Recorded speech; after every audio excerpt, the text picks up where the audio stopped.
Hi guys, sorry it's been such a long time since I've done a video for you, but I've got some news about the layout. I've decided I'm going to change eras, so I've been purchasing steam locomotives. Just in here we have a 9F. I think you guys have seen that before, and a couple of other locos down here. It's a Hall and a Battle of Britain. Got a West Country class just there, a Castle class in the back there,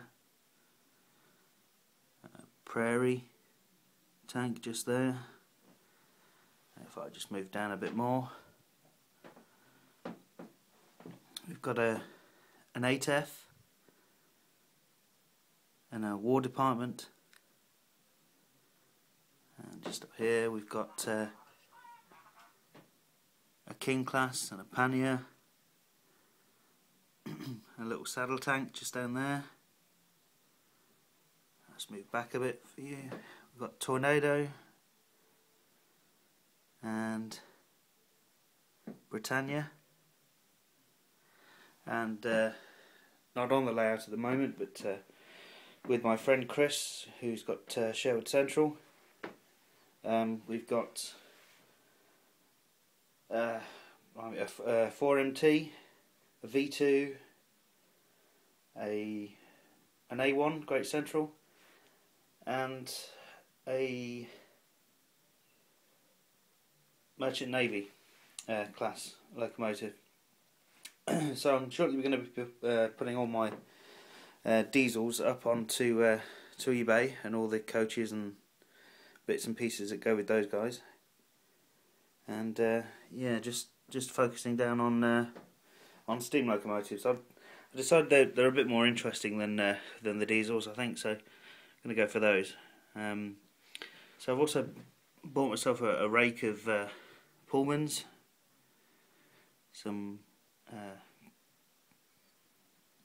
early Mark 1 coaches, some Suburban coaches in maroon, 4 of those, a heck of a lot of these 16-ton mineral wagons. Still need more of those.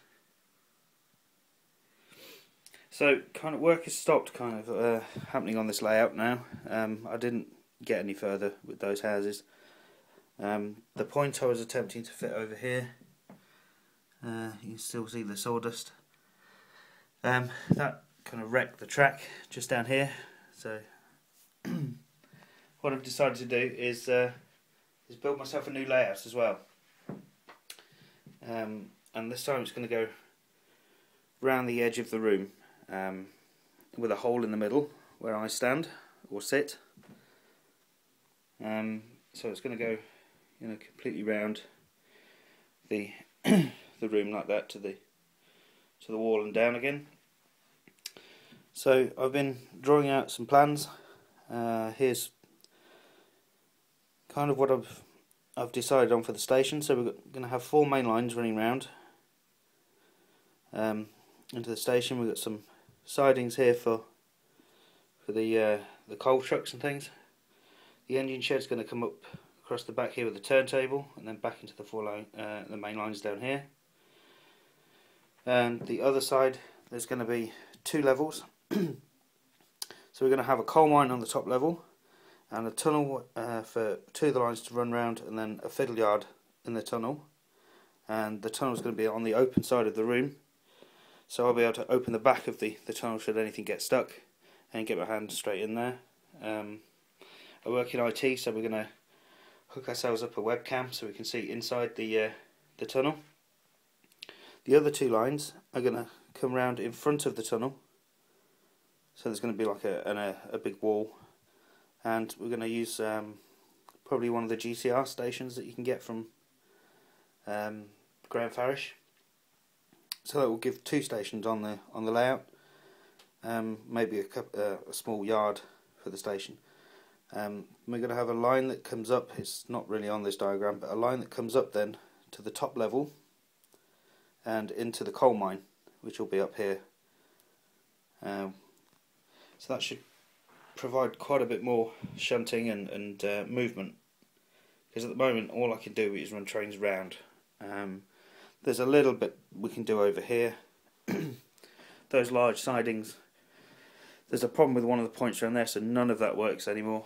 There's a problem with this point down here, so this doesn't work reliably anymore. There's a problem with these points now, so these don't work reliably anymore in there. So I've decided I'm just going to bite the bullet and rip the whole lot up, rebuild the baseboards, and start laying the track again. So I'm going to be buying a whole bunch more track. Rather than use the set track points, which I've got everywhere on here, I'm going to be using the proper Pico points, either the mediums or the large radius points. We're going to have point motors everywhere. So everywhere there's a point, it's going to be a point motor, and I've been buying these.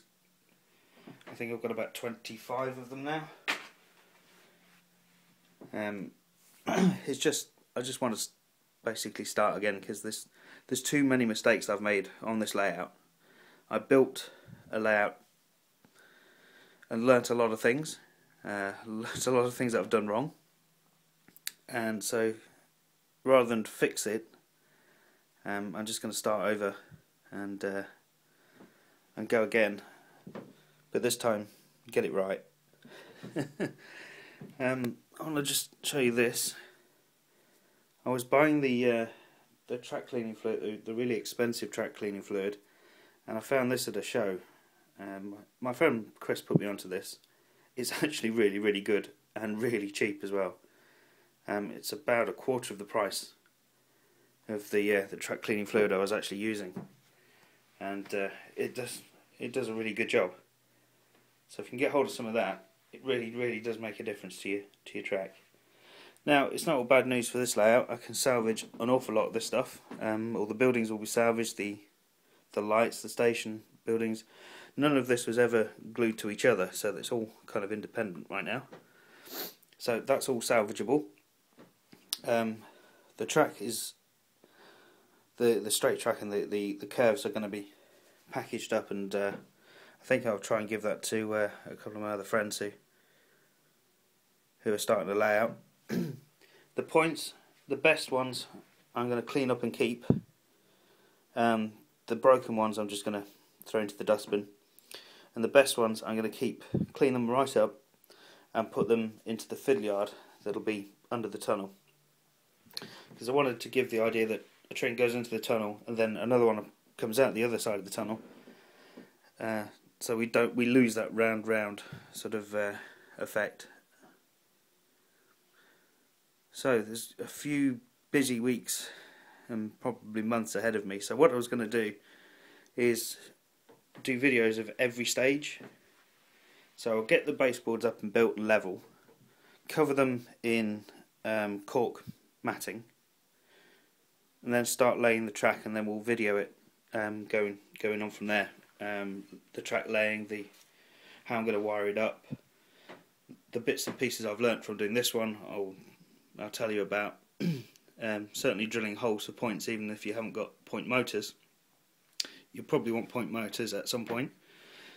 So, although I've only got 25 point motors right now, and there's going to be more points than that, so I'll drill holes for point motors, and then fit them as I buy them. I'll do some.